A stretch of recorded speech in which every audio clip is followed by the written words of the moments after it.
Good morning, everyone. Happy Wednesday. Glad to be with you again on this beautiful, beautiful day.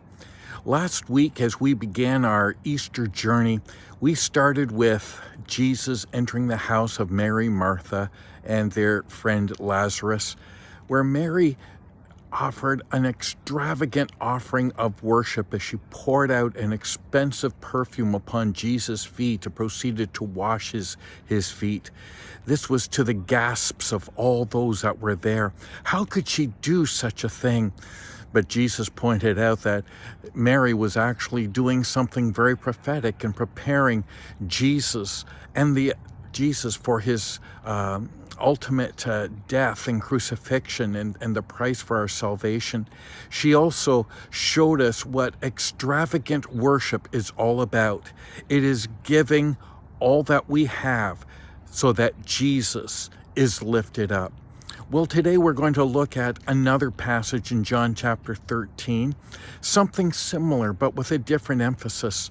Jesus enters the upper room with his disciples, and as the custom was, a servant was to greet the guests and to wipe their feet.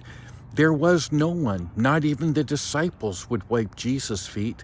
But to their absolute amazement, Jesus kneels down, takes a basin of water and a towel, and proceeds to wash each of their feet. Peter objects and says, "Lord, not me." And Jesus turns to Peter and says, "Peter, if I don't wash your feet, I can't wash you all." Essentially, he was saying two things. Number one, he was pointing out what it means to be a servant. A servant isn't someone who is seeking the front page of the Times columnist. He's not someone who is wanting his name to be broadcast about, but he is someone who kneels down to serve others so that they are benefited.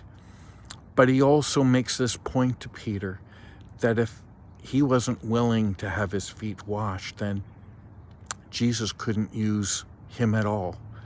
And folk, that's an important message for all of us. Oh, we all want to be used by Jesus. But folk, if we want to be used by him, it's going to be as we are willing to walk humbly, to serve others, so that Jesus is glorified. Have a wonderful day, folks. And hey, don't forget, Easter Sunday, 1 o'clock, is our drive-in Easter Sunday celebration. Make sure you go to hcfsydney.ca to register so that you have a spot reserved for that day. We're allowed 50 cars and your car with your household bubble. We look forward to a great time of celebration and worship as we celebrate the living Lord Jesus Christ. Have a great day, and remember, keep your cup full.